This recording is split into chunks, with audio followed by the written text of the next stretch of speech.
Ouais, ouais, ça va dépendre de toutes vos questions. Donc, bienvenue à tous. Merci infiniment de votre présence. Paul, vous êtes évidemment un honneur pour nous, anciens de la Harvard Business School, réunis pour ce petit déjeuner virtuel. Euh, Comme vous êtes à Singapour, c'est un petit déjeuner. Vous faites partie de la série des interviews qu'on a auprès de grands patrons. De grands patrons, souvent français, pas forcément. En deux mots d'introduction avant de vous passer le micro, Paul, vous avez eu un parcours absolument remarquable hein, en termes de carrière. Vous êtes ingénieur électronicien dans le monde dans lequel vous êtes. Il y a quasiment, enfin, c'est très difficile de ne pas être ingénieur. C'est un monde extrêmement pointu sur le plan technologique, le monde des semi-conducteurs. Pas facile d'ailleurs d'y entrer et de comprendre les éléments les plus avancés de la recherche. En tout cas, c'est un domaine passionnant et au cœur de la vie de tous les jours, même si on ne s'en doute pas toujours. Je vais arrêter là mes platitudes. Pour ce qui est de votre parcours, vous avez un parcours pur semi-conducteur, Motorola KLTN Core, Soitec, où vous avez eu des rôles de dirigeants importants à chaque fois. Soitec, c'est vraiment un cas époustouflant, je crois qu'on peut le dire comme ça, d'une société qui doit remonter à 92 ou 94 et qui a connu des très hauts, des très bas. Depuis que vous en avez pris les rênes, ça a été un turnaround remarquable et remarqué, puisque c'est une société qui a explosé en bourse. Hein, le petit pousset grenoblois, comme on disait, qui vaut plus de 5 milliards, mais pas seulement en bourse, qui a explosé en reconnaissance client, en technologie, en employés, en pénétration dans l'écosystème, en nombre de partenaires. Bref, vous nous en parlerez. Donc, c'est une histoire industrielle, organisationnelle, commerciale, stratégique remarquable. Et puis, au-delà de Soitec, il y a évidemment votre rôle en tant que champion français, champion européen dans une industrie totalement globalisée. On est dans une guerre mondiale des semi-conducteurs, avec des éléments géopolitiques clés entre la Chine et les États-Unis non seulement, et que fait l'Europe là-dedans. Donc, on est absolument passionné de vous avoir avec nous, Paul. Merci beaucoup et merci aussi énormément pour cette invitation parce que c'est un plaisir pour moi et puis de pouvoir expliquer un petit peu le parcours de Soitec, la situation dans laquelle on est aujourd'hui et qui on est parce que c'est assez, je suis d'accord, on a une situation unique et on l'a créée. Et je vais vous expliquer un petit peu dans quelle industrie on est, quel est le momentum que l'on voit sur cette industrie. Comment nous, Soitec, petit poussé grenoblois, au bord de la faillite en 2015, on a su redéfinir ce qu'était notre position dans cette supply chain, et quelle est notre ambition aussi à l'intérieur de cette supply chain. Et puis, peut-être, je vais laisser peut-être pour la fin les questions qui, j'espère que vous en aurez sur effectivement l'Europe et le monde des semi-conducteurs. On en parle beaucoup aujourd'hui. Vous avez vu dans tous les journaux, tous les jours, il y a beaucoup d'articles sur cette situation, notamment autour de l'automobile, mais autour de la souveraineté. Donc là, on est assez actif et je serai très, très heureux de pouvoir discuter sur ces sujets-là. Et également sur la trade war, bien sûr, parce que tout ça, ça reste bien évidemment un peu lié. Donc, Soitec, je vais peut-être commencer par Soitec. Soitec, aujourd'hui, on est environ 1700 employés. On a 6 usines dans le monde et on fabrique ces fameuses galettes à base de silicium, mais pas que. Il y a des matériaux différents qui rentrent aujourd'hui dans la composition de nos produits. Et en fait, ces fameuses galettes de silicium, on les vend à des grands fondeurs ou à des grands IDM, c'est-à-dire des compagnies qui sont directement nos clients. C'est des ST Microelectronics, c'est des Sony, c'est des Apple. Mais ces gens-là, en fait, viennent fabriquer leurs composants sur notre substrat. Et en fait, c'est assez important que vous compreniez qu'on s'est transformé quelque part un petit peu en designer de ces substrats parce que justement on a des technologies qui sont uniques et qui nous permettent de venir coller des matériaux les uns sur les autres qui ne sont pas compatibles les uns avec les autres. Donc, on est capable de venir faire des sandwichs sur ces fameuses galettes. Et ce sandwich va avoir quelque part des propriétés tout à fait particulières en fonction de ce que l'on va nous designer et en fonction de l'application. Donc, le lien entre l'application finale et le produit que l'on fabrique est extrêmement importante. Et pourtant, on est à l'opposé, c'est-à-dire que la première étape de la supply chain du semi-conducteur, c'est de fabriquer le support. La dernière étape de la supply chain du semi-conducteur, c'est de venir intégrer ces puces dans un système. Et donc, le design de la puce, celui qui est important pour nous, eh bien, c'est la dernière étape et on vient incorporer cette puce dans le système pour donner au système une certaine valeur dans son application. Je reviendrai là-dessus parce que ce grand écart où on est dans la chaîne de valeur et quelque part où on amène de la valeur dans la chaîne de valeur, c'est quelque part l'équation qu'il fallait arriver à résoudre. Et c'est ce que l'on a résolu dans ces dernières années. Donc, 1700 employés, 6 usines. On est le cœur du réacteur est Grenoble, à côté de Grenoble, Bernin. On a 3 usines et notre plus grand centre de R&D situé dans cette partie de la France. On a fait une acquisition dernièrement. Nous avons une usine en Belgique pour tout ce qui est les matériaux 3,5, compound, GaN. Et puis, nous avons un partenaire en Chine qui fabrique à 100% pour les produits de Soitec, qui est du côté de Shanghai et qui s'appelle Simgui. Et puis, on a un grand site industriel à Singapour qui est en train de grandir tous les jours et qui va assurer notre croissance dans les prochaines années. Donc, ce qui est important de voir un peu, c'est aussi le cycle du semi-conducteur. Donc, on est dans le monde du semi-conducteur. Et en fait, j'ai l'habitude de dire que le semi-conducteur, finalement, c'est la colonne vertébrale, quelque part, de la transformation de tout ce qui nous entoure depuis les années 1960-1970.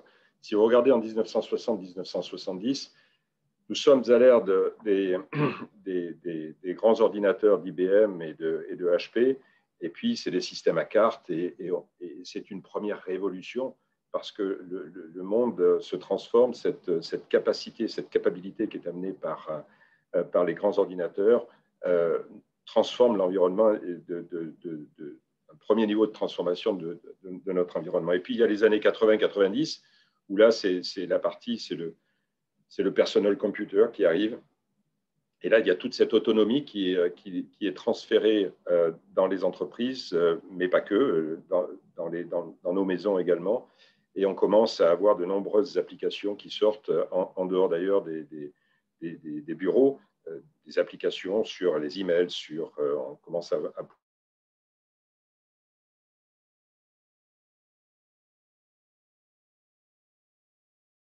pouvoir développer des nouvelles applications qui vont, d'une façon générale, continuer à améliorer la transformation, toute la transformation que l'environnement autour de nous est en train de vivre. C'est cette première grande croissance. Dans les années 2000-2020, bien sous l'impulsion de grands noms comme Apple, par exemple, c'est encore une fois, c'est la transformation autour d'une innovation et de la digitalisation et de la miniaturisation. Et une partie de notre industrie s'en va vers l'Asie, parce que qui dit miniaturisation, eh bien, on veut fabriquer des transistors de plus en plus petits sur ces fameux devices, ces fameux composants. Il y a tout un leadership qui est autour de ce type d'application, qui est autour de la performance du système et de la pure performance. Ce sont les microprocesseurs, et toute cette partie-là part de l'Europe pour aller plutôt s'installer en Chine. Les investissements doivent être massifs. La concentration reste quelque chose de fondamental par rapport aux enjeux d'efficacité.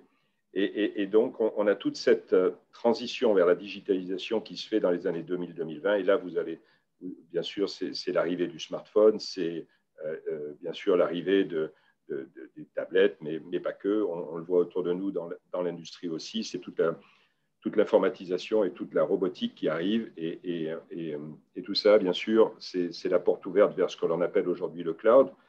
Et en fait, le cloud, c'est la nouvelle génération. En fait, c'est la nouvelle, je dirais, révolution pour nous sur les 20-30 prochaines années. Et le cloud, ce n'est ni plus ni moins que la capacité d'avoir des modèles qui nous permettent d'amener de la valeur dans notre vie de tous les jours. Ces modèles, on va les retrouver dans nos entreprises. On va pouvoir manager notre logistique d'une façon différente, manager nos machines à l'intérieur des entreprises d'une façon totalement différente et intégrée. Mais on va le retrouver aussi dans nos maisons. On parle de smart home et on voit bien que tous ces objets qui sont connectés vont devenir de plus en plus intelligents. Et c'est là aussi une nouvelle révolution qui va s'opérer autour de nous. Et on va arriver à ce que, et on va arriver vers ce que j'appelle aussi l'intelligence artificielle à l'edge des applications, c'est-à-dire on a besoin non seulement d'avoir des modèles qui nous amènent cette valeur tous les jours dans notre smartphone, mais on va l'avoir demain dans notre machine à café, va parler avec notre réfrigérateur qui sera elle-même connectée avec le système d'approvisionnement de votre frigo. Et puis vous allez simplement avoir des informations ou des notifications qui vous disent n'oublie pas qu'il faut passer chez le coiffeur, mais comme il y a de la circulation, je te conseille de partir 5 minutes plus tôt et de prendre cet itinéraire. Tout ça, on est en train de le construire aujourd'hui, c'est-à-dire qu'on va anticiper sur le besoin que nous avons dans nos vies. On va mettre en place toute une architecture basée sur, bien sûr, des sensors, basée sur des devices et des composants qui vont être de plus en plus intelligents et qui vont consommer de moins en moins d'énergie autour de nous, donc qui vont pouvoir fonctionner sans batterie, sans être connectés à l'électricité sur batterie, mais avec des durées de vie de plus en plus importantes.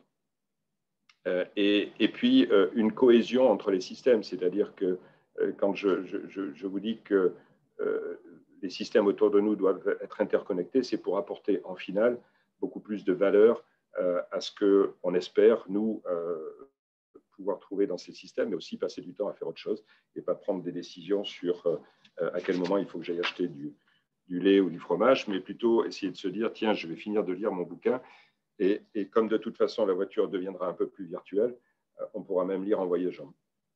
Donc, c'est ce monde-là qu'on est en train aujourd'hui de préparer. Et pour ça, eh bien, on regarde, quand on est dans cette supply chain et quand on est dans une industrie comme la nôtre, et un des messages importants que je voulais passer aujourd'hui, c'est qu'on a besoin pour être successful, on a besoin de regarder 10 ans devant nous. C'est une des grandes complications de notre industrie, c'est que cette industrie, elle est drivée uniquement par de l'innovation. Si on n'est pas dans l'innovation, si notre moteur n'est pas la R&D, n'est pas l'innovation, on ne peut pas résister à la compétition. Donc, pour être un leader dans le monde du semi-conducteur aujourd'hui, il faut décider très clairement de qui on veut être, dans quel espace et dans quel marché on va avoir l'autorisation d'être un acteur, hein, c'est comme ça que je pourrais le dire, l'autorisation d'être un acteur. Et dans cet espace de marché, il faut définir son leadership et il faut être le premier. Et dans tous les cas, le premier gagne bien sa vie, le deuxième la gagne, le troisième commence à être, je dirais, en difficulté. Donc, le leadership est super important. Et donc, pour associer à la fois cette vision à long terme, cette capacité à innover et de travailler au plus proche de ses clients, pour nous, Soitec, il a fallu faire un certain nombre de changements. Et ces changements, en fait, moi, j'en ai apporté un certain nombre parce que j'ai eu la chance d'avoir dans ma carrière, d'avoir des expériences au niveau exécutif, toujours dans cette supply chain, mais avec des grandes sociétés américaines qui, quelque part dans leur DNA, ont cet aspect d'innovation et ont cet aspect de leadership et ont donc créé des modèles qui leur permettent de tenir les organisations toujours en éveil par rapport à l'ensemble des problématiques que l'on a en face de nous. Et ça s'appelle strategic planning. Ça s'appelle simplement strategic planning. Donc, beaucoup de de sociétés parlent de strategic planning, mais dans notre modèle à nous, c'est quelque part vital et c'est quelque part fondamental. Alors, qu'est-ce que c'est le strategic planning? Eh bien, nous, à Solitech, par exemple, tous les ans, on a un kick-off de notre strategic planning qui est très structuré en 3 phases et qui va s'étaler du mois d'octobre jusqu'au mois de mars et qui va permettre d'engager environ 30 à 40% de la population de Solitech avec deux grands axes. Un axe top-down où on a un kick-off et je donne la vision avec des questions stratégiques, ce qu'on appelle strategic issues, qui sont des questions fondamentalement stratégiques pour porter la compagnie à une vision à 5 ans. Et sur ces questions stratégiques, une qui va toucher généralement la croissance, l'autre qui va toucher l'efficacité et la performance financière, une autre qui va toucher généralement ce que j'appelle people, et une qui va toucher aussi la partie ESG, la partie raison d'être pour notre organisation. Donc, c'est des questions stratégiques qui sont suffisamment précises et qui permettent de définir l'enjeu que l'on veut avoir sur cette période de 5 ans. Et l'ensemble de l'organisation derrière se partage l'ensemble de ces questions stratégiques pour revenir au niveau des business units sur comment on va contribuer à cette vision stratégique du groupe, quels sont les enjeux. Et eux-mêmes déclinent leurs propres questions stratégiques et on va ensuite sur des plans d'action associés sur la réalisation, comment on va construire le chemin pour aller vers cet objectif. Et tout ça, ça se termine bien sûr à la fin du cycle par qu'est-ce qu'on peut se payer. Donc, on regarde avec nos budgets les actions qu'on va garder, les actions sur lesquelles on va mettre des priorités. Et tout ça, ça va rentrer dans un budget et dans un business plan à 5 ans. Donc, si vous me demandez aujourd'hui, on arrive fin mars et je vais présenter mon plan stratégique à mon board à la fin du mois de mars. Moi, aujourd'hui, ma tête, elle est carrément en 2025-2026. Mon travail aujourd'hui et le travail de mon staff, il est bicéphale. Il y en a un qui est 2025-2026 et puis l'autre, il est bien sûr dans l'exécution de ce qui se passe tous les jours. Mais il faut arriver à être dans cette dynamique parce que pour mettre en place une innovation dans une supply chain qui est aussi dynamique, on a besoin de temps et donc on a besoin d'anticipation. Aujourd'hui, il faut qu'on travaille absolument sur les nouveaux produits sur lesquels on pourra espérer avoir du revenu en 2024, 2025, 2026. Et on a une vision relativement claire, j'allais dire très claire, mais bon, soyons ambitieux, mais quand même raisonnables. On a une vision qui est relativement claire sur les enjeux de 2030 dans les marchés sur lesquels on a décidé, nous, d'être un acteur et d'être un leader. Et ça fait partie aussi, bien sûr, de notre plan stratégique, c'est en permanence surveiller donc, les grands trends qui vont transformer notre vie de 2025 et notre vie de 2030. Alors, dans les grands trends, bien sûr, vous les connaissez, hein, il y a tout ce qui est ce qu'on appelle net zero economy, il y a tout ce qui est longevity economy, sharing economy, digital economy. Bon, tous ces grands trends-là, nous, il faut qu'on les prenne et il faut qu'on comprenne à l'intérieur qu'est-ce qu'il y a pour nous et quels sont nos grands clients qui vont être les futurs leaders de ces grands trends et comment nous, on va pouvoir aller aider nos grands clients sur leur transformation système et sur l'impact sur leur roadmap technologique. Et donc, en 2000, ce qui était assez étonnant, c'est que moi, j'adore, dans ce monde très, très complexe, poser des questions extrêmement simples. Et une des grandes transformations de Solitech, ça a été de pouvoir justement être confronté à ces questions relativement simples. La première a été pour moi, quel est le problème que nos clients essayent de régler? Parce que si on veut avoir un impact, si on veut avoir une capacité à bouger les lignes pour nos grands clients et à les aider à être plus compétitifs, il faut qu'on comprenne le problème qu'ils essayent de régler. Et en fait, on s'est très vite rendu compte que Solitech, dans les années 2010-2015, ne connaissait pas ses clients. On a eu, comme le disait Hélène, on avait eu des hauts et des moins hauts, Mais les hauts qu'on avait eus étaient tirés par des grands clients qui avaient besoin de notre produit et Soitec avait répondu à cette demande en disant eh bien, on livre plus de produits. Et ça s'était arrêté un petit peu là, quoi. On était très heureux tous les ans de livrer un peu plus de produits, à IBM notamment. On comprenait bien IBM, mais on s'était arrêté là. Et en fait, quand on pose la question quel est le problème qu'on essaye de régler pour nos clients, pour que notre produit devienne quelque chose d'unique et de spécial dans la valeur du système, on ne savait pas répondre à cette question parce qu'on était trop loin, comme je vous le disais au début, on était trop loin de nos clients finaux. On a ces deux langages différents, ces deux mondes différents, ces deux types d'ingénieurs différents. On a, nous, des ingénieurs matériaux et il fallait qu'on aille parler à des designers systèmes. Donc, il a fallu changer l'organisation. Il a fallu acter le fait que nous avions besoin de translators, de personnes qui étaient capables d'ouvrir la porte de ces grands groupes. Et là, je parle des Qualcomm, je parle des Sony, je parle des Apple, je parle d'ouvrir la porte de ces grands groupes pour justement, avec une crédibilité, donc des gens de ce sérail-là, des gens de cet environnement-là, mais qui ait la capacité et la crédibilité à ouvrir les portes et à amener le sujet du matériau de base comme étant une option pour, quelque part, faire partie de la solution au niveau système. Et quand je dis solution au niveau système, le matériau de base, en fait, c'est relativement simple. On amène au niveau du device et au niveau du système soit une meilleure performance, une plus faible consommation d'énergie, une meilleure fiabilité. Et puis, comme on peut intégrer plus d'applications en général sur nos matériaux, on va mettre le coût aussi, le coût bien sûr. Et quand on a ces quatre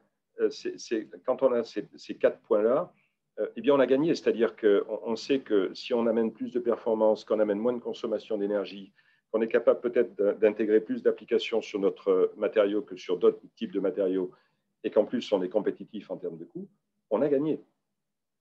Et donc, l'idée, c'est de pouvoir aller gagner notre marché au niveau de ces grands donneurs d'ordre, et ensuite, on va aller vendre notre produit, nos plaques, nos galettes, on va aller les vendre dans des grandes fonderies que sont TSMC, que sont Global Foundry, que sont UMC. Mais je dirais nos clients directs ont très peu d'impact sur la décision du produit. La décision de notre produit, elle est prise très haut dans la chaîne de valeur, elle est prise au travers de ces grands donneurs d'ordre.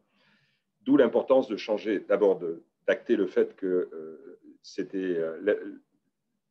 l'intimatie avec nos clients était fondamentalement importante, d'aller la créer, cette intimatie, d'aller la mettre en place, d'amener des solutions, de démontrer qu'on avait des solutions matériaux qui pouvaient totalement différencier la performance du système. Et de fil en aiguille, on s'est bâti une réputation autour de ce modèle. Et aujourd'hui, je pourrais dire qu'aujourd'hui, il n'y a pas de smartphone sans Soitec, c'est-à-dire que si je ferme les usines que nous avons en France et celles que nous avons à Singapour, il n'y a plus de smartphones. 100% des smartphones aujourd'hui utilisent la plateforme de Soitec pour la partie radiofréquence. On parle beaucoup de 5G. C'est la nouvelle plateforme d'innovation pour tout ce qui va nous arriver dans les 10 prochaines années. Il n'y a pas de 5G sans Soitec. 100% de la 5G est sur la base des matériaux de Soitec. On a des axes de développement extrêmement forts aujourd'hui sur l'intelligence artificielle et l'intelligence artificielle à l'edge des applications, c'est-à-dire que quand on va parler de voice recognition, quand on va parler de systèmes de caméras qui vont pouvoir être de plus en plus intelligents et de face recognition, quand on va parler d'objets connectés entre eux, des objets qui ont besoin d'être connectés, ça veut dire qu'ils ont besoin de très faible consommation d'énergie, mais d'une très grande performance. Eh bien, l'ensemble de ce marché-là, on est en train de redéfinir là aussi notre leadership technologique pour l'ensemble de ces marchés-là. Et c'est fondamentalement important parce que j'espère que d'ici 2 à 3 ans, je pourrai vous dire qu'il n'y a pas d'intelligence artificielle à l'edge sans Soitec. Et de la même façon, le troisième grand marché sur lequel on est aujourd'hui focalisé, c'est le marché de l'automobile et de l'industrie. où là aussi, tout ce qui est performance et tout ce qui est consommation d'énergie a un rôle hyper important. Vous voyez bien que la voiture devient un smartphone sur roue, mais ça va être un smartphone beaucoup plus sophistiqué, où les problématiques de consommation d'énergie vont être extrêmement importantes. Et là aussi, on arrive avec des solutions qui vont être totalement innovantes. Et on veut là aussi créer de nouveaux standards pour l'industrie de l'automobile. Et j'espère que dans 3 ans, je pourrai vous dire qu'il n'y a pas de voiture électrique sans Soitec. Et c'est ça l'idée. L'idée, c'est en ayant cette position très proche de nos clients finaux, en ayant cette intimatie avec eux, en comprenant parfaitement la roadmap de nos clients finaux, c'est d'arriver à pouvoir donc amener la solution matériaux qui correspond à l'évolution du système sur lequel ils sont en train de travailler pour leur donner un avantage compétitif à eux. Et si on leur donne un avantage compétitif à eux, c'est nous qui avons le business, on a même le business. Donc la bataille commence avec la compétition. Donc, la recette pour le succès, je dirais, la recette pour le succès, c'est Customer Intimacy. Donc, la relation que nous avons avec nos grands clients est fondamentalement importante parce qu'ils doivent partager avec nous leur vision à 5 ans. Il faut qu'ils partagent avec nous là où ils sont et là où ils vont. Donc, ça fait partie de cette relation que l'on a construite et on doit faire partie des options importantes qu'ils doivent mettre en œuvre pour justement garder cette compétitivité. Strategic planning, parce que nous devons avoir cette vision à 10 ans et nous devons définir le chemin sur les 5 prochaines années. C'est assez amusant d'ailleurs parce que cette année, j'ai fait une rétrospective depuis 2015 sur chacun des plans stratégiques que nous avions eus et des enjeux que nous avions eus et de comment nous avions défini la transformation de la compagnie. C'est amusant parce qu'on a juste exécuté les plans successifs que nous avions décidé de mettre en œuvre. Donc, ça donne confiance, bien sûr, à l'intérieur de la compagnie. Ça donne confiance parce que les employés de Soitec font partie de ce process, ils l'animent et ils en sont des acteurs. D'accord ? Chaque employé, jusqu'à l'opérateur, à partir du mois de mars, on va redescendre ce que l'on a, nous, décidé au travers de ce plan stratégique pour les 5 prochaines années. On va le partager avec l'ensemble des employés de Soitec. Donc, donner du sens au travers d'un outil comme le plan stratégique, également fondamental. Et puis à la fin, je dirais que pour moi, peut-être la plus grande expérience de ce qui s'est passé dans Soitec, c'est une aventure humaine. Et tout commence, que ce soit dans la partie business, tout commence avec des personnes et tout se finit avec des personnes. Dans l'entreprise, c'est une aventure humaine, c'est un chemin qu'on construit et quelque part, la culture qu'on a voulu transformer et donner à Soitec est un moment important. Par culture, je parle de valeurs, on a défini la façon dont on voulait, ce que devait être le management à l'intérieur de l'entreprise. On a défini des règles de management, on s'est appuyé sur des consultants, bien sûr, beaucoup, mais on l'a défini, ça nous appartient, c'est quelque chose qui est extrêmement personnalisé à l'entreprise Soitec. Et puis l'empowerment, c'est-à-dire, moi aujourd'hui, quand les investisseurs me demandent, mais finalement vous avez une extraordinaire histoire, qu'est-ce qui peut aller mal parce que la 5G, on voit bien que c'est encore les 10 prochaines années, ça va être votre moteur de croissance. Quand on regarde l'automobile et l'industriel, le positionnement que vous êtes en train de prendre avec les matériaux innovants que vous amenez, on voit bien que là, vous allez encore une fois créer un pilier de croissance qui va être extraordinaire sur les 10 prochaines années. Et puis, finalement, tout ce qui est l'intelligence artificielle, on y croit. Bien sûr qu'on y croit parce qu'on voit déjà tous ces objets connectés et on voit bien que ces objets connectés vont devenir de plus en plus intelligents. On voit très bien que l'éducation de nos enfants va être transformée. On voit très bien que la santé, la façon dont on considère la santé, va être aussi totalement transformée et que l'industrie du semi-conducteur, dont vous faites partie, va être un des moteurs par rapport à toute cette transformation. Donc, vous avez une histoire fabuleuse et vous avez une histoire de croissance devant vous fabuleuse. Qu'est-ce qui peut mal se passer ? Et en fait, la seule chose auquel je pense mais absolument tous les jours, c'est garder les talents, faire grandir les talents et attirer les talents. Parce que quand on est dans une histoire comme celle de Soitec aujourd'hui, c'est une histoire qui est, je pense, très bien tracée d'un point de vue des challenges et de là où on est et de là où on va. Il faut maintenant être capable de l'exécuter. Et tout ça, c'est une histoire d'hommes et de femmes.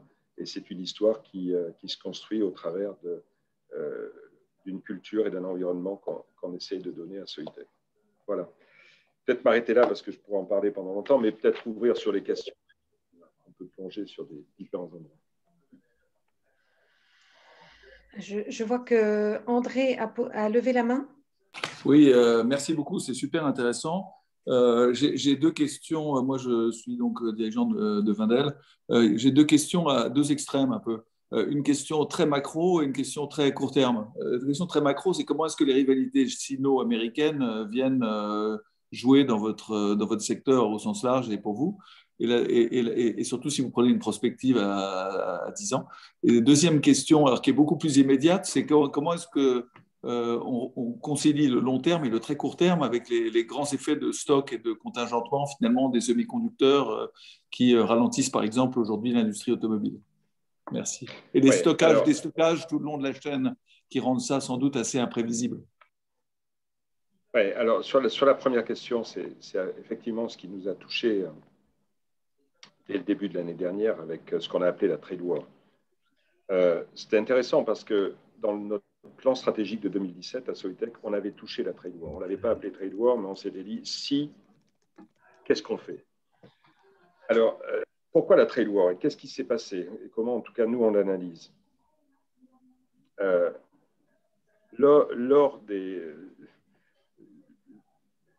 La valeur aujourd'hui de ce que représente la data dans les 20, 30, 40 prochaines années, c'est ce qu'a été l'or à un certain moment pour notre planète, et puis c'est ce que est devenu le pétrole, et la valeur va devenir la data. Pourquoi? Parce que vous avez bien compris que la data, on va pouvoir l'utiliser sous pleine forme en termes d'efficacité, en termes de maîtrise, en termes d'utilisation. L'ère qui est en train de s'ouvrir, c'est l'ère de la 5G. La 5G, c'est une plateforme justement où l'ensemble de ces datas vont pouvoir circuler. Et on a de plus en plus de datas qui vont pouvoir circuler. Je synthétise, moi, la 3G, 4G, 5G en disant c'est la taille du tuyau d'arrosage. Vous avez un tuyau qui est de plus en plus gros et donc de plus en plus d'informations qui peut passer de plus en plus vite, etc. etc. Mais on parle d'informations et on parle de data. Les Américains se sont rendus compte que pour la première fois, ils n'étaient plus leaders dans ce monde de la microélectronique et que les leaders étaient devenus les Chinois pour la plateforme 5G. Et ça, c'est une réalité. La plateforme 5G, le leadership sur la plateforme 5G, il est chinois. Les Chinois ont moins de capacités industrielles en termes de définition de produits, mais ils ont, au travers de compagnies comme Huawei, comme ZTE et comme d'autres, ils ont assemblé, ils ont créé leur leadership dans l'assemblage de technologies existantes qui venaient soit des États-Unis, soit du monde entier, pour créer le next step de la 4G et pour venir créer un standard. Parce que c'est ça la force dans notre industrie, c'est est-ce qu'on est capable de créer un standard? Et donc, la Chine a créé un standard, et le premier standard chinois en 5G, c'est la 5G sub-6 GHz. Les Américains vont arriver dans 2 ans avec la 5G millimeter wave, qui va amener plus de performance. Mais voilà, on est parti sur cette roadmap de la 5G, mais n'oubliez pas que sur les 10 prochaines années, tous les téléphones 5G seront équipés de ce que j'appelle sub-6 GHz, qui est donc le standard défini par les Chinois, en travaillant bien sûr avec tous les autres partenaires et compagnies autour du monde. Et donc pour les États-Unis, c'est fondamentalement un vrai problème. Ils perdent leur leadership. Donc il faut freiner absolument freiner cette capacité qu'ont mis en œuvre les Chinois de mettre en place des applications et des systèmes autour de ces applications et ces softwares qui permettent de justement contrôler la data et d'en être quelque part maître autour de la planète. Donc ça, c'est l'enjeu du départ. Qu'est-ce qui s'est passé et comment nous, on a vécu cette phase-là? Je vous ai dit tout à l'heure, il n'y a pas de 5G sans Soitec, il n'y a pas de smartphone sans Soitec. Et si vous regardez bien là où a porté la trade war, ça a été uniquement sur toutes les applications autour de la 5G, on va le dire comme ça. Ça a été très ciblé sur cette monde-là. Donc nous, ce que l'on a vu, eh bien, en fait, comme on a créé des standards et que toutes les solutions toutes les architectures dans les smartphones, et elles sont nombreuses, hein, les architectures, les designs qui sont utilisés par un Qualcomm, elles sont différentes de celles d'un Skyworks, elles sont différentes de celles d'un Huawei, mais nous avons les matériaux qui permettent de répondre à tous ces designs et toutes ces architectures. Donc nous, ce que l'on a vu, c'est qu'on a vu un shift des Chinois qui ont laissé la supply chain américaine, ils ont abandonné la supply chain américaine pour se tourner vers une supply chain qui était japonaise, coréenne, européenne. Et donc pour nous, ça a été poche de droite, poche de gauche, parce qu'on a créé des standards et en fait, on s'est retrouvé avec des part numbers différents. Il a fallu être agile par rapport à ça, mais on a quelque part été dans cette... on a vu toute la transformation de la supply chain se créer. Et bien sûr, on a vu les compagnies américaines qui ne veulent pas, bien sûr, laisser leur market share en Chine disparaître, essayer de travailler sur des approches différentes aussi pour garder leur supply chain. Qu'est-ce qu'on voit aujourd'hui?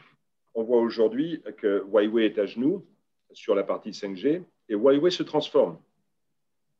Huawei se transforme totalement. Huawei, quelque part, sort du monde de la 5G en termes de leader, parce que c'est eux qui avaient ce leadership technologique, et immédiatement se retransforme et va se retransformer, et vous allez voir Huawei dans les années qui viennent, ça sera un leader mondial dans le monde de l'automobile.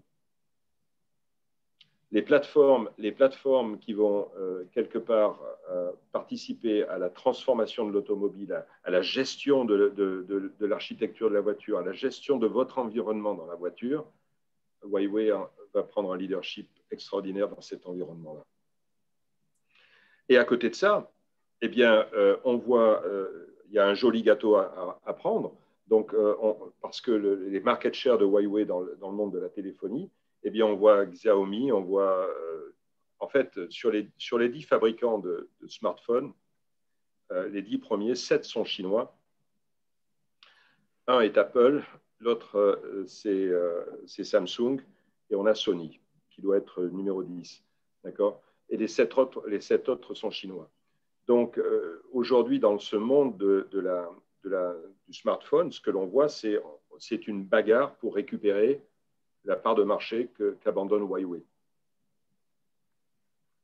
Et c'est cette retransformation qui est en train d'arriver. Donc, une partie sera prise par Apple et par Samsung, et l'autre partie sera prise par des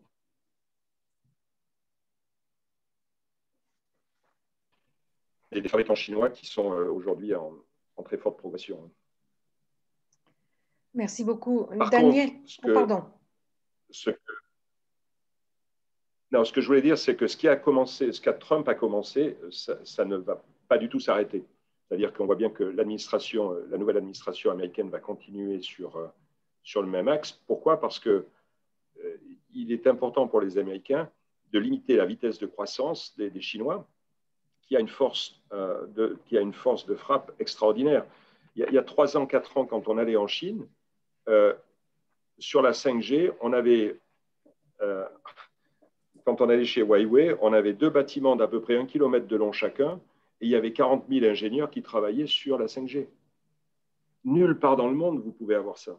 Nulle part dans le monde, d'avoir cette concentration de force. Donc, il est évident que l'administration américaine va peser de tout son poids pour éviter d'être prise dans ce piège où aujourd'hui, l'innovation qui est un driver de notre économie et un driver de notre supply chain, mais qui impacte d'une façon massive et majeure l'économie d'un pays et l'économie du monde, va être dans les mains de la Chine.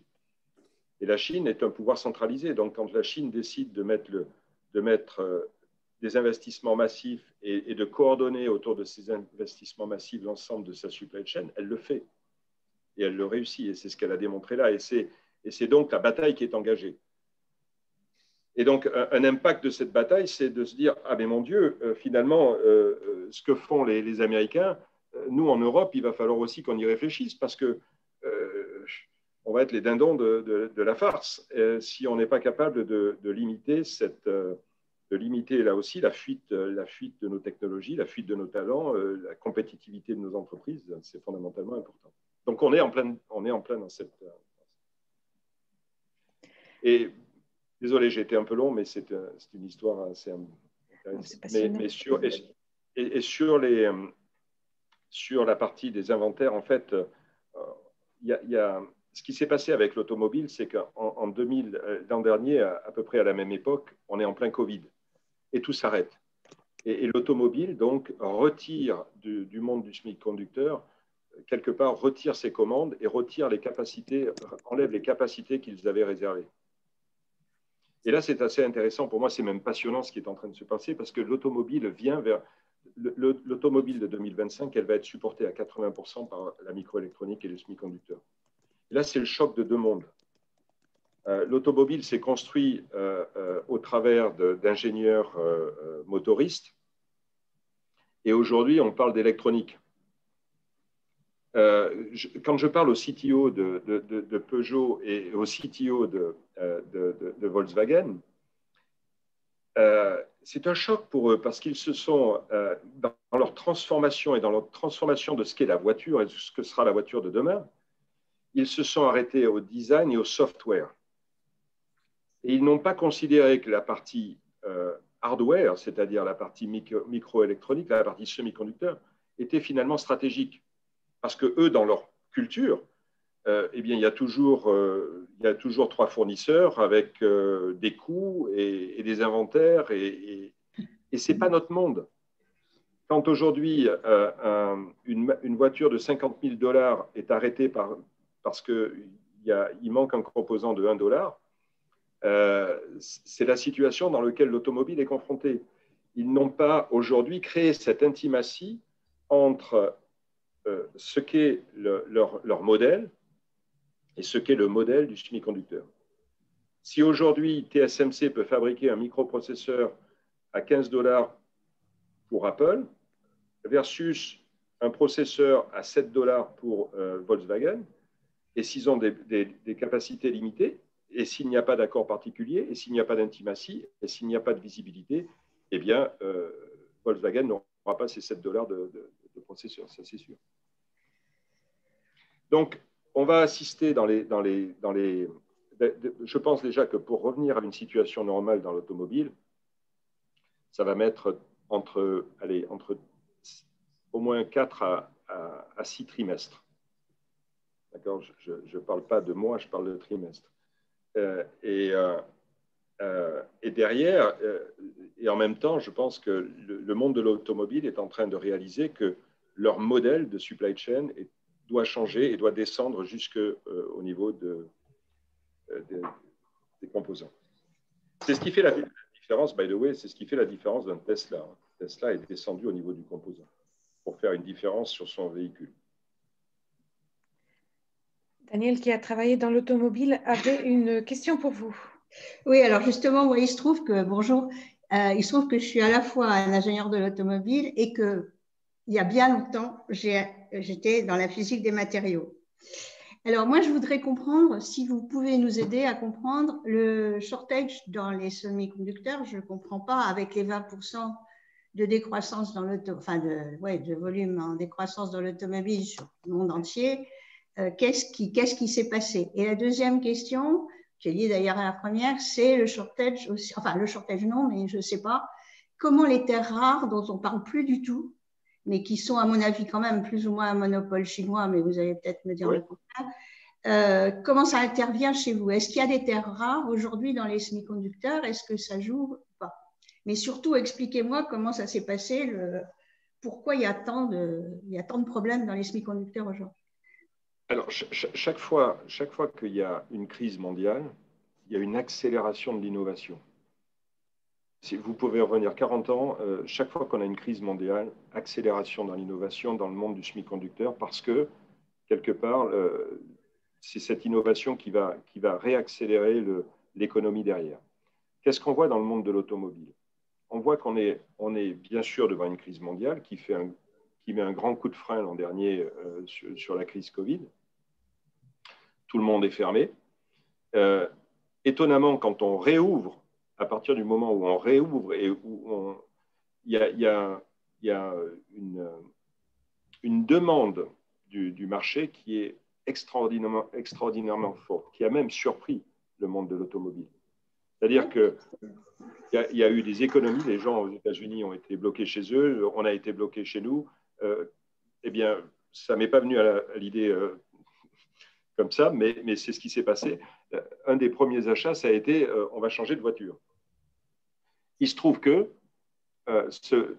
quand on veut changer de voiture aujourd'hui, eh bien, on n'est pas forcément tenté. Le cycle de la voiture et aussi le type de voiture que l'on veut aujourd'hui acheter, parce qu'on a vu que le Covid, il fallait peut-être se déplacer plus en voiture, que c'est des petits trajets et que c'est plus la voiture électrique et que c'est quelque chose qui doit correspondre à l'environnement dans lequel on veut évoluer. Donc, il y a eu un shift aussi de ce qu'était la voiture des 5 dernières années à ce que devient la voiture aujourd'hui et l'accélération vers ces nouveaux types de véhicules, plus petits, totalement électriques et totalement configurés différemment. Mais ça veut dire que c'est un shift dans la supply chain. Ça veut dire que la demande a shifté et que la demande est venue d'une demande dite traditionnelle à une demande de nouveau type de véhicule. Et c'est là où, je le disais tout à l'heure, c'est là où les grands noms de l'automobile dans un souci d'économie, ont retiré leur commitment et leurs engagements qu'ils avaient pris en mars 2019 vis-à-vis du monde du semi-conducteur. Ils ont donc libéré des capacités, libéré des commandes qu'ils avaient prises. Et ils se sont trouvés totalement surpris par cette réaccélération et ce shift vers ces nouveaux types de véhicules. Et ils peuvent avoir 80 ou 90% de leurs matières premières. S'il leur manque juste un device sur la voiture, c'est cuit. Et ça, c'est un phénomène extrêmement important parce qu'en général, dans l'automobile, vous avez développé toujours une supply chain avec 3 fournisseurs possibles pour la même pièce, quand ce n'est pas plus. Un processeur d'NVIDIA, c'est un processeur d'NVIDIA. Vous pouvez pas s'il manque, on ne peut pas le remplacer par un processeur d'Intel ou par un processeur d'AMD. D'accord ? C'est totalement customisé. Donc, ça aussi, c'est un changement important. C'est-à-dire que pour le monde de l'automobile, de construire une supply chain avec des fournisseurs qui vont se qualifier sur la même application, ça va prendre du temps.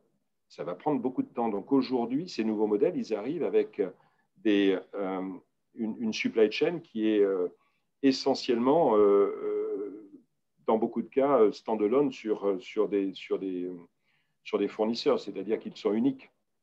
Et ça pèse un risque. Ah, je ne vous entends pas. Daniel, tu es en mute. Oui. Daniel? Non. Alors, voilà. Non. Bon, mais... Excusez-moi. Voilà. Donc, combien il y a de semi-conducteurs sur un véhicule électrique et combien il y en a sur une voiture classique? Est-ce qu'il y a vraiment beaucoup de différence? Parce qu'après tout, piloter le moteur, c'est pareil, même si le moteur est complètement différent. Moi, sur les trucs sur lesquels on bosse aujourd'hui, on sait que la transition se fait. Alors, oui, sur les voitures électriques aujourd'hui versus les voitures traditionnelles, je dirais que le shift, il est sûrement de l'ordre d'entre 60 et 70%, c'est-à-dire que le poids bascule vraiment différemment. Nous aujourd'hui, notre vision à 2030, c'est que 30% des véhicules seront 100% électriques en 2030. D'accord ? Donc, on va vivre cette transition et donc tout n'est pas arrêté aujourd'hui, mais on voit bien qu'il y a quand même un shift qui va se faire sur les 10 prochaines années. Mais c'est un shift en termes de contenu, c'est-à-dire il y a énormément de contenu dans une voiture électrique. Vous voyez bien que vos rétroviseurs deviennent des caméras, l'assistance de la voiture est totalement contrôlée par des systèmes de microélectronique. Donc on a vraiment un shift, il n'y a plus de moteur. Donc, sur les voitures de 100% électriques, on a un shift de 60 à 80% entre la supply chain d'avant et la supply chain qui est nécessaire aujourd'hui. Donc, ça veut dire qu'il y a moitié moins de semi-conducteurs. C'est comme ça que je comprends votre réponse. Dans les véhicules traditionnels, plus que moitié moins. Ouais. Et on a beaucoup, non, Daniel, pardon, on a beaucoup de questions. J'ai beaucoup de questions et Philippe Elich était derrière et j'en ai encore 3 ou 4. Pardon, Daniel. Non, je t'en prie. Bonjour à tous, merci. Donc vous êtes un fournisseur clé voire critique pour de nombreux industriels. On voit cette dépendance, depuis d'ailleurs la catastrophe au Japon à Fukushima, les gens se rendent compte, et avec la Covid, de ces dépendances des supply chains. Alors, est-ce qu'ils vous demandent des garanties et comment les rassurez-vous sur votre gouvernance, la gestion de vos grands risques, comme la dépendance des personnes clés que vous citiez, ou vos plans de continuité d'activité? Est-ce qu'ils remontent dans vos systèmes, ou quel degré de transparence est-ce que vous avez pour les rassurer qu'ils puissent compter sur vous à long terme? Donc les plans de continuité en font partie absolument, en fait. Et on l'a vécu avec la partie Covid-19 où nos usines ne se sont pas arrêtées et ont surperformé d'ailleurs même pendant ces périodes-là. Mais absolument, ça fait partie des enjeux que nous avons parce que dans notre industrie, size matter, comme on dit. Et nous on reste encore une toute petite compagnie par rapport à ces grands donneurs d'ordre dont je citais tout à l'heure.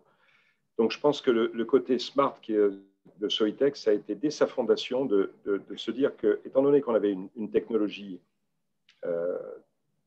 protégée, il fallait pouvoir donner un message à l'industrie que nous ne serions pas les seuls à pouvoir le faire. Donc, nous avons 2 licenciés dans le monde, un qui est japonais et l'autre qui est taïwanais, qui peuvent utiliser notre technologie pour pouvoir faire des matériaux équivalents à ceux que nous faisons.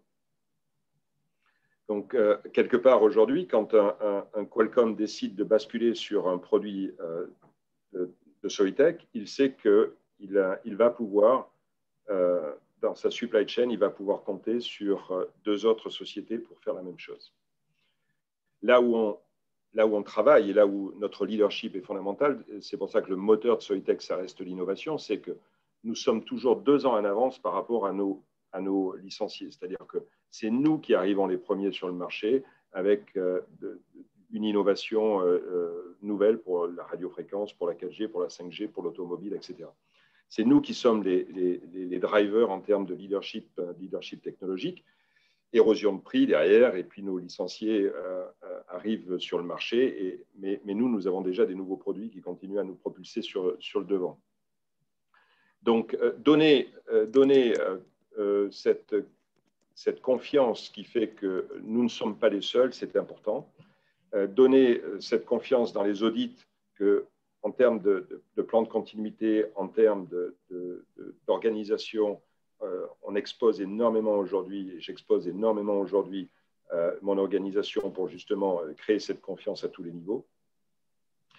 Et puis, il y a quelque chose qui a fondamentalement aussi changé notre perception dans le monde, c'est qu'on dit ce qu'on fait et on fait ce qu'on dit. C'est-à-dire qu'au travers du plan stratégique, ce n'est pas un plan stratégique que je cherche à garder pour l'entreprise. C'est un plan stratégique que je partage et que je partage avec le marché d'ailleurs. Et on aura un CMD en juin où on va redonner la vision de Soitec 2026 et que je partage aussi bien sûr avec mes grands clients pour qu'ils comprennent où est-ce qu'on est, où est-ce qu'on va et sur quoi ils peuvent compter dans le futur. Osman avait une question. Osman Mardin.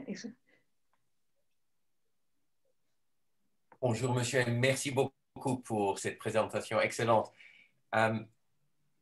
Vos clients, plus leurs produits deviennent précis, plus ils doivent avoir des géométries qui rétrécissent et plus ils ont des problèmes dans la contamination dans leur production, les volatile organic compounds. Est-ce qu'on voit ce genre de contamination devenir un sujet dans la production des wafers aussi ou pas? Oui, oui, bien sûr, absolument. Nous travaillons exactement dans les mêmes environnements que nos grands clients. Bien sûr, un environnement de salle blanche où la contamination est l'ennemi numéro un. Donc, que ce soit sur les matières premières que nous utilisons, les chimies que nous utilisons, l'eau que nous utilisons, mais l'environnement dans lequel nous travaillons, ça reste absolument super important et stratégique. Hein. On ne peut pas aujourd'hui se passer de cette garantie-là. Et c'est d'ailleurs une anecdote que je pousse aujourd'hui, par exemple, au niveau de l'Europe, où j'essaie d'être assez actif parce qu'on a la chance d'avoir Thierry Breton au niveau Europe qui a pris quelque part un peu en main la stratégie et la vision de ce que doit être l'Europe dans le monde des semi-conducteurs sur les 5 à 10 prochaines années. Et je suis très heureux qu'il ait quelque part secoué l'arbre sur lequel on était tous un peu accrochés parce que si on fait le lien avec la trade war et ce que je disais tout à l'heure, il faut absolument que l'Europe ait une ambition et se donne les moyens de cette ambition dans le semi-conducteur. Mais une petite anecdote, aujourd'hui, une de mes préoccupations, c'était l'ammoniac. Parce qu'une société qui nous sert en Europe et qui ne sert pas que Soitec, mais qui sert les grands acteurs aussi de la microélectronique, a été rachetée il y a quelques années par des Taïwanais. Ils se sont installés à Taïwan. Et aujourd'hui, le grade d'ammoniac, c'est le niveau de spécification qu'on recherche pour l'ammoniac, n'est plus disponible avec les volumes et les quantités qu'on souhaiterait avoir en Europe. Donc, c'est ça aussi l'enjeu de la souveraineté, d'une grande région comme l'Europe dans la bataille des semi-conducteurs. Elle se passe au niveau du device et du système, mais il faut avoir une certaine vision et une certaine compréhension des actions qu'il va falloir mener dans les 10 prochaines années pour sécuriser cette supply chain en Europe. C'est un enjeu énorme. C'est un enjeu énorme pour l'Europe en ce moment. Alors, j'ai encore quelques questions dans l'ordre. Guillaume d'Hauteville et après Pierre Gadenex. Excusez-moi. Paul, vous avez 10 minutes pour déborder? Oui, j'ai prévu un peu plus large. Oui. Merci beaucoup. Merci Paul pour cette présentation. Moi, j'ai une question très simple. Est-ce que la 5G va modifier significativement le rapport entre le cloud computing et le edge computing, c'est-à-dire vos marchés? C'est-à-dire, est-ce que la 5G, oui, il y a de la valeur un petit peu partout, les deux marchés vont croître, donc il n'y a pas d'inquiétude particulière, mais est-ce que la 5G va modifier le rapport de force entre vos clients et dont vous fournissez des gens qui sont dans le edge computing ou l'infrastructure qui sera dans le cloud?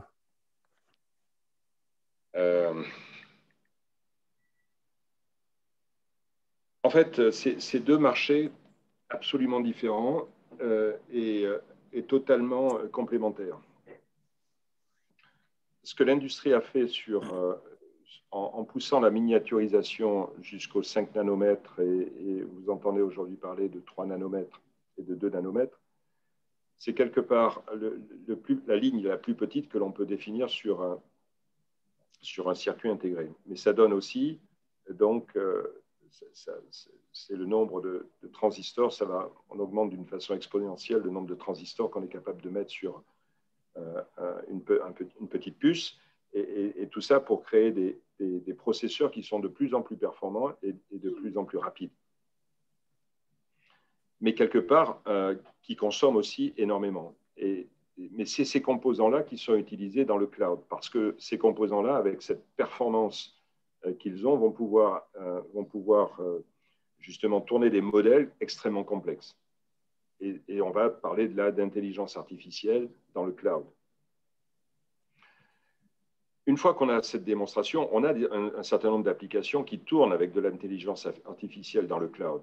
Mais vous comprenez bien que amener de l'information dans le cloud et la faire revenir, c'est des dollars et c'est de l'énergie. Amener des informations dans le cloud, c'est potentiellement des problèmes de sécurité et ça touche aussi des problèmes de privacy. Je pense qu'en Europe, on ne veut pas que toutes nos données, qu'elles soient personnelles, qu'elles soient de santé, qu'elles soient financières, soient dans le cloud. On veut mettre des barrières. Il faut donc, pour toutes ces bonnes raisons et plein d'autres, il faut que l'on arrive à... Vous ne voyez pas que votre voiture, demain, soit totalement pilotée par le cloud. Il va falloir mettre à l'intérieur de la voiture une partie de ces modèles qui nous permettent de faire que si la voiture n'est pas connectée, la voiture, quelque part, elle est autonome et elle peut interagir sans qu'il y ait de connexion avec le cloud. Donc, pour toutes ces bonnes raisons, il est inévitable qu'aujourd'hui, notre industrie développe des systèmes, des composants et des algorithmes qui permettent de tourner les algorithmes qui seront dans le cloud d'une façon simplifiée, mais d'amener aussi cette valeur autour de nous. Parce que c'est celle-là, et c'est cette forme-là de croissance qui est sur les 5 à 10 prochaines années devant nous. Et c'est là où je pousse l'Europe personnellement. Parce que quand on regarde cette intelligence artificielle à l'edge, là, on n'est plus forcément sur le 3 nanomètres. Parce que ça, c'est une bagarre qu'on a perdue il y a 10-15 ans en Europe. Mais on a besoin de sensors, on a besoin d'analogues, on a besoin de composants qui soient beaucoup plus intégrés sur une même puce. Et on a des champions en Europe. On a STMicro, on a Infineon, on a NXP, on a Bosch. On a des champions. Et donc, il faut arriver à donner du sens à ce que l'Europe peut vouloir en termes de quels sont les grands standards que doit définir l'Europe pour que les industriels deviennent compliant par rapport à ces grands modèles et à ces grands standards que l'Europe souhaite. Et c'est une chance pour l'industrie européenne de se construire et de continuer à se construire aussi en Europe et à se protéger en Europe parce qu'il faut créer un marché européen sur ce domaine-là, tout en travaillant avec nos partenaires américains et asiatiques. Mais il faut les amener comme les Chinois ont fait sur la 5G. Il faut amener l'Europe à définir ces grands standards qui sont les grands standards de ce que j'appelle l'edge computing, mais qui vont toucher nos vies d'une façon extraordinaire sur les 10 prochaines années, qui vont transformer nos vies. Et donc, vous imaginez une plateforme 5G sur laquelle, eh bien, si vous prenez par exemple l'éducation, la santé, l'automobile, et puis l'agriculture, et je peux continuer comme ça, tous ces verticaux-là vont quelque part venir chercher leur plateforme d'innovation et leur transformation autour de ce qu'est l'intelligence artificielle à l'edge sur la 5G, mais également sur des modèles, des systèmes qui devraient être définis par des standards, par des grands standards. Et nous, en Europe, nous devons prendre cette décision de protéger cette partie-là de notre environnement parce qu'elle va toucher nos vies de tous les jours. Si, Pierre Gadonex. Pierre, s'il vous plaît. Vous m'entendez? Le micro marche? Oui, bonjour. Oui, tout à fait. Bon, bravo, ça fait chaud au cœur d'entendre une success story dans un domaine qui est un domaine d'avenir et de pointe. En vous écoutant, ce n'est pas une surprise, l'innovation est le facteur clé de réussite dans votre domaine, hein, vous l'avez redit, et les innovations vont à un rythme extrêmement élevé. Ce que je me demandais, c'est quel est le poids de la recherche dans votre chiffre d'affaires, qu'est-ce que ça représente, et comment, en valeur absolue, vous pouvez résister à des groupes beaucoup plus grands. Vous avez décrit la Chine, et j'ai eu la même impression quand j'allais en Chine de voir à quel point les moyens de recherche étaient aussi importants. Et est-ce que on a réussi? La réponse est sûrement oui, puisque vous avez réussi, mais qu'est-ce qui fait qu'on a un pôle de compétences qui a une taille qui est comparable, pas comparable, mais du moins capable de rivaliser avec les grands? Est-ce que le fait d'être à Grenoble, dans un pôle où il y a Microelectronics, le CEA, qui a maintenant, il y a près de 20 ans, développé l'électronique, est-ce que c'est quelque chose qui compte? Mais est-ce que également, il y a une compétence européenne sur laquelle on peut bâtir? C'est une très bonne question parce que c'est le cœur du réacteur, hein. C'est le cœur de ce qu'est le succès de Soitec. Et je le dis très, très clairement, si on est là où on est, c'est parce qu'on est à Grenoble. qu'est-ce que j'ai fait il y a 4 ans? Il y a 4 ans, j'ai pris tous les accords avec le CEA Leti, qui est le centre de R&D dans lequel Soitec a été un spin-off du CEA Leti. J'ai pris tous les accords du CEA Leti. J'ai vécu ça et je suis assez admiratif de voir la réussite. Ça me touche beaucoup. J'ai pris tous les accords du CEA Leti, je les ai déchirés. D'accord. Et j'ai dit maintenant, ça faisait partie de notre plan stratégique d'ailleurs. Hein. Il y avait un segment sur la plateforme d'innovation. On ne pouvait pas imaginer gagner la bataille sur le long terme si on ne transformait pas notre modèle d'innovation pour répondre exactement au challenge que vous décrivez. Il fallait qu'on soit plus fort, plus agile, qu'on coûte moins cher, qu'on soit aligné avec la demande du marché et non pas aligné avec des programmes de R&D. Il fallait qu'on puisse aussi, par l'axe d'innovation, comprendre ce que les nouvelles applications pouvaient vouloir dire. Il fallait que ça nous coûte moins cher aussi. Donc, ce que l'on a fait, c'est qu'on a pris des accords. J'ai appelé Emmanuel Sabonadir, qui était le CEO du Leti. Et on s'est dit, voilà, maintenant, on prend une page blanche et on va mettre tout ce qu'il faut qu'on arrive à faire ensemble pour réussir. Et moi, je prends l'engagement de délocaliser une partie de ma R&D, s'il faut le faire, mais on crée un modèle totalement innovant et totalement différent. Qu'est-ce qu'on a fait? On a créé des équipes communes. Le Leti nous a donné une salle blanche qui est totalement dédiée aux matériaux. Des équipes communes, ça veut dire des cerveaux. Pour nous aussi, hein, quand je dis accéder à des talents, on a des talents en France. Et dans le CEA Leti, il y a des merveilleux talents. Mais pas que. Donc, sur cette plateforme, on a fait venir nos fournisseurs. On leur a vendu le fait que s'ils venaient s'établir dans cette plateforme d'innovation matériaux, eh bien, leurs machines, bien sûr, seraient utilisées plus tard dans nos usines et deviendraient des standards dans nos process flow. Et donc, on a redynamisé toute la partie innovation. Et aujourd'hui, si vous voulez, on n'a jamais, même au plus bas de ce que l'on était en 2015 et en 2016, on n'a jamais arrêté d'investir en innovation. Et j'ai toujours maintenu l'innovation dans le budget comme étant quelque chose de fondamentalement. Et quelle part du chiffre d'affaires, la recherche? Alors, en net, on est autour de 10%. Et l'avantage, c'est que ce que je dis souvent à mes investisseurs, c'est qu'en France, on a créé énormément de jolies choses, que ce soit dans la mode, que ce soit dans le vin et autres, mais on a une chance en France, c'est que la R&D est très bien subventionnée et ça nous donne aussi un avantage compétitif parce qu'on en a pour beaucoup plus que pour 10% de notre chiffre d'affaires. Ouais.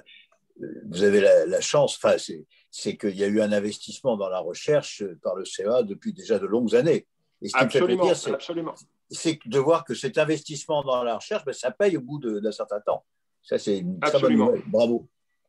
Absolument. Et là, on fait un maillage aujourd'hui, c'est-à-dire que notre plateforme d'innovation, notre masse critique, elle est bien sûr à Bernin, à Grenoble, mais on connecte aujourd'hui la plateforme d'innovation de Singapour avec celle de Grenoble, l'IMEC en Belgique avec celle de Grenoble. Et donc, on a un maillage autour de notre plateforme d'innovation qui nous permet d'être aussi bien connectés à des universités aux États-Unis qu'en Asie et avec une masse critique et une vitesse de réaction qui est extraordinaire en France. Merci.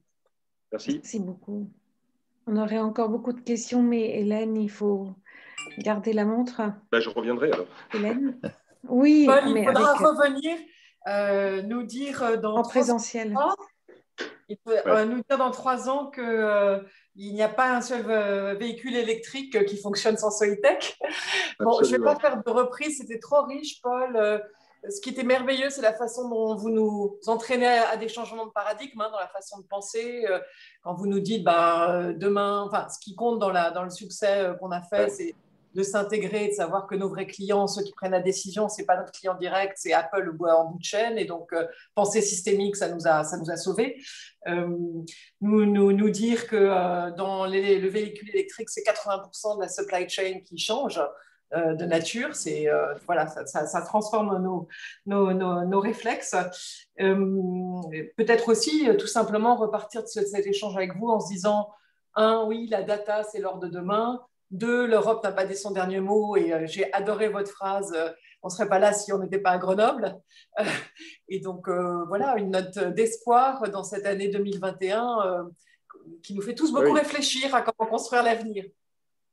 Ouais, merci, mais c'est vrai qu'il y a beaucoup de champions en Europe et beaucoup de talents et il faut absolument les protéger et les faire grandir. Merci, Paul. Merci à vous, merci pour votre écoute, merci pour vos questions. Au revoir. Un grand merci, bonne journée, bonne nuit peut-être. Ouais. Oh non, pas encore, mais ça arrive. Merci. Merci, au revoir. Et merci à tous. Et pas d'annonce des prochains rendez-vous, vous les trouverez dans vos messageries. Par contre, vous avez reçu un appel à cotisation hier soir. Je rebondis là-dessus parce que c'est une nouvelle plateforme. On a ouvert un nouveau site et du coup, s'il y avait des difficultés, si vous rencontrez des difficultés pour activer votre compte et accéder à la plateforme des cotisations, n'hésitez pas à me le faire savoir au club et il faudra qu'on débloque les choses petit à petit, mais a priori, on a contrôlé la fluidité de l'outil et ça devrait bien marcher. Donc, n'hésitez pas à cotiser et à descendre très bas dans le tableau des cotisations. Voilà, bonne journée. Hélène, je te laisse la parole. Merci Claire, merci à tous, bonne journée. Merci, au revoir. Au revoir. Au revoir. Bonne journée à tous. Au revoir.